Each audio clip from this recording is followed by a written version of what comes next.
So a couple of weeks ago, I decided that this would be a really good idea to make to add some extra oomph to my Jinx cosplay that I have, and I decided to make it out of a old Fanta bottle and a couple of other bits. So I hope that you enjoyed this video of me making said fish bones. Here is the Fanta bottle in question. I realised that I could have just got a bottle that was completely cylinder shaped, but I didn't think that through before I made it, so instead I then just wrapped pieces of cardboard round the indentation of the bottle to give it more of a cylindrical shape. Here I'm just taping on the pieces of cardboard, as you can tell. Turns out fairy tape isn't very good at actually keeping stuff to stick, so I ended up going back in with just normal tape to stick it all in place. I then struggled for probably about 20 minutes to try and get some PVA glue out of this so that I could do paper mache, and I gave up after about 20 minutes and just got a different thing of PVA glue. One reason why I like paper mache is that it adds some support to the whole thing, but it also gives you a completely smooth base, or a smoothish base, so that you're actually able to paint on top of it, because I've discovered that things like bottles and certain types of cardboard and sellotape are actually quite difficult to paint on. So the paper that I've been using hasn't had that problem. I'm sure that you can use newspaper as well if that is easier. And here it is, half paper mached. Before paper mashing the bottom of it, I got some pieces of sellotape and put it around the bumps at the bottom of the bottle so that it would have, again, more of a smooth look and looked less like a bottle and more of a base for fish bones. I'd recommend grabbing your old Easter boxes.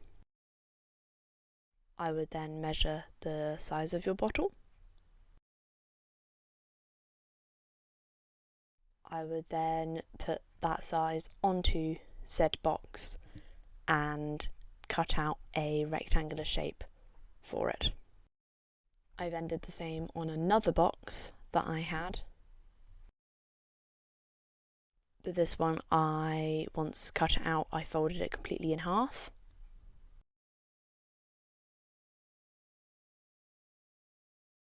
I then cut it and stuck it back together with just some sellotape.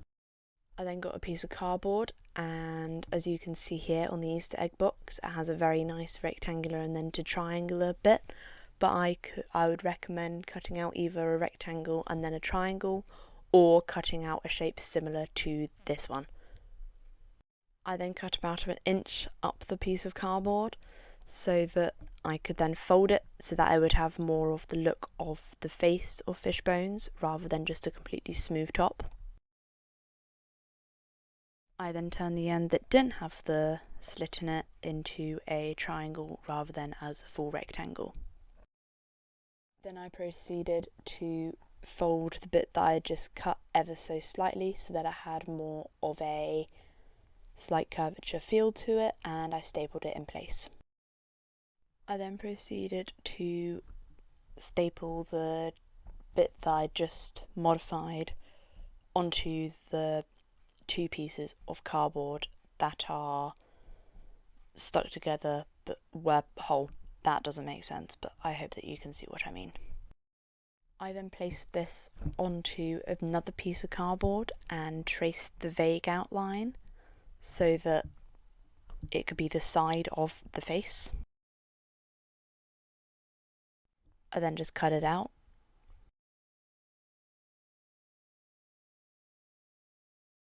I stuck a piece of sellotape into the middle of the cardboard that I just cut out onto the piece of cardboard that would be the top bit of the face, and I then moulded that, then the two pieces of cardboard together, and sellotaped them all together. I then did this to the other side of the face, and then I cut the excess piece of cardboard that would be on the top of the head. For the bottom jaw, I just got two pieces of cardboard and I just cut out the vague shape that you can see the bottom jaw is.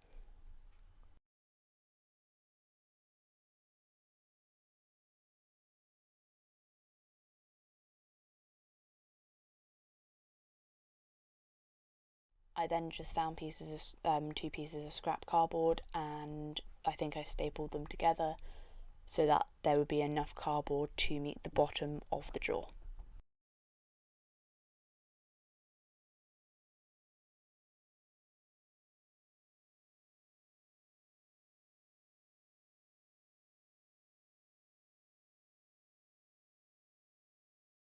I then made the fin by cutting out 3 pieces of cardboard, 2 rectangular, 1 rectangular, and I put the bottom of the triangular bit onto the bottom of one of the rectangular bits and then cut around the edge of it to give them the similar shape that needed to be for the fin.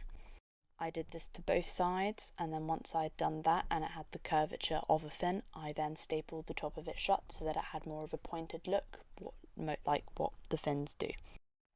I then once again just got a piece of scrap cardboard and put it onto the back of the fin, and I sellotaped it to it and then cut the excess pieces off. For the tail, I cut off the top of a small Coke bottle.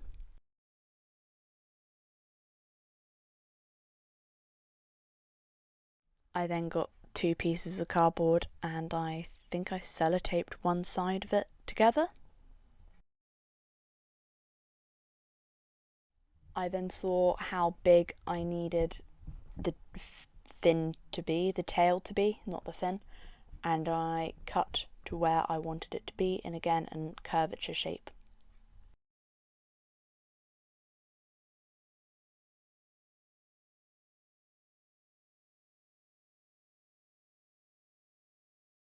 Once I was happy with the shape, I then put that onto 2 other pieces of cardboard and then cut it out so that the 2 sides of the tail would be the same size. I then got another piece of cardboard for the 2 pieces size of the tail, and I cut it to shape so that it would fit, so that it would make the tail bits 3D rather than 2D. I then got the bottle and pinched the middle of it, the bit that I just cut off of, and I put each side of the tail onto the corner of the bottle that had now been folded. These are all the individual pieces that I have made.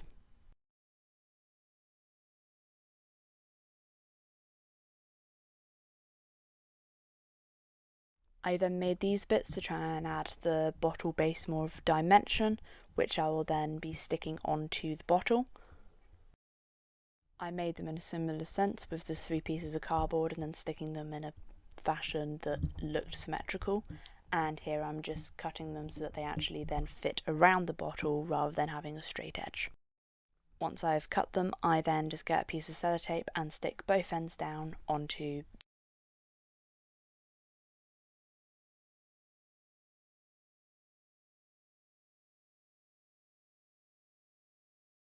I then get a relatively big bit of cardboard and cut it into a circle so that I can put it on top so that I'm able to rest the headpieces onto it. I paper mache'd the side before putting it onto the bottle because I knew it would be difficult to paper mache after I'd already put it on. I then put the piece onto the bottle and sellotaped it where necessary, as well as then paper macheing the top of it. Off screen I paper mache'd all of the individual pieces, so now I'm just sticking on each individual piece, and here I'm sticking on the fin first. I then stick the handle onto the base, but I didn't like how the top looked because I hadn't fully covered it in paper mache, so I quickly did that.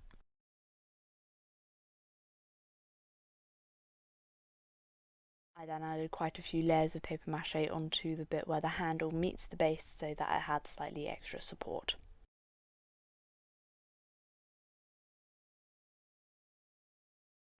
I then took a piece of cardboard and I stapled it onto the inside of the mouth so that when I could then cut teeth into it, it looked like they were inside rather than being in the same dimension.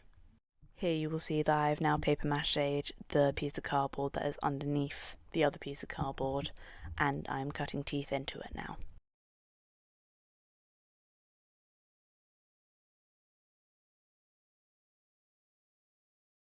I then use sellotape to stick the top of the head onto the round bit that's on the base of Fishbones.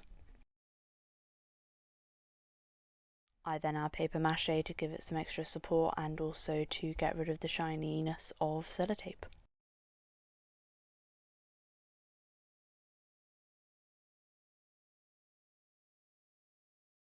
As you will see what I'm doing beautifully off screen, I'm just doing the same thing that I did to the top jaw as I did the bottom jaw and cutting teeth into it currently. I then decided to change things up and I decided to hot glue gun the bottom jaw onto the base rather than sellotape it. I now have Seb trying to help.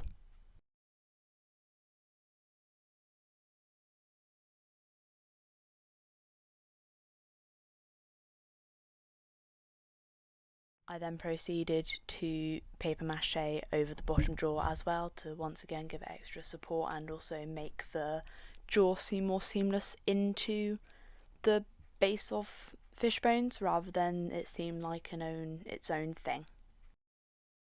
I then just added some paper mache that I thought maybe needed a bit more security, or some of the paper mache had fallen off, especially when I cut the teeth.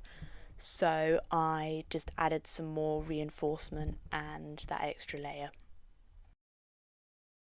Once again, I thought that maybe hot gluing the tail on would be the best idea, and once again it is slightly off screen so you can't actually see what I'm doing.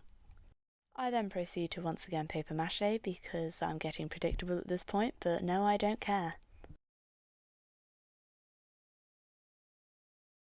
Now time for paint. I added brown and yellow and mixed them together to make kind of a metallic-y colour.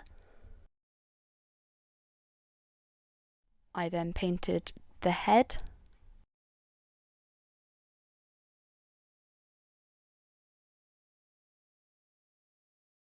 I also painted the handle and the base around the neck, plus a small part between the joint of the body and also the tail.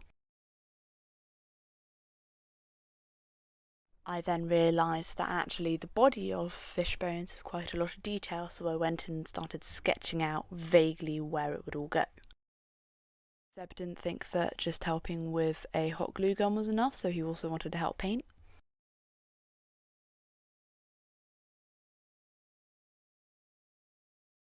This is me filling in the details with black.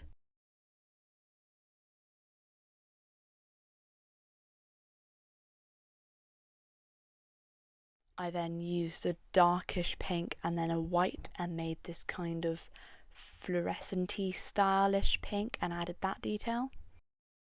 I did the same thing with the blue, adding a darker blue and a white to make a slightly lighter blue and then adding it into the details where blue is on the body. Once I'd done all the small details like that, I then went in with even smaller details, such as adding details to the eyes and then the joint part to the bottom jaw of the face. I then went in with a metallic-y grey by just adding black and white together until it came up with a grey that I enjoyed, and I just painted that over the body, obviously avoiding the parts of it that I'd previously painted on where the blue, black and pink are. I went in with a finer detail to go round some of the other colours, but I wasn't too careful because I wanted it to look like the paint had been splattered onto the body, so I did this to the rest of the body, and I also added another layer on the head and the other brown metallic parts of it with a slightly darker shade, but it doesn't actually matter if it was darker or not. I tried to just get it as close as I could to the metallic colour that was already on the face. I also, after it had dried, went in with a fine detail brush and I just added some more details onto it. I added some highlight using a yellow on the brown and then a white on the grey to give it a highlighted effect to make it look more metallic. And now you'll see the final product.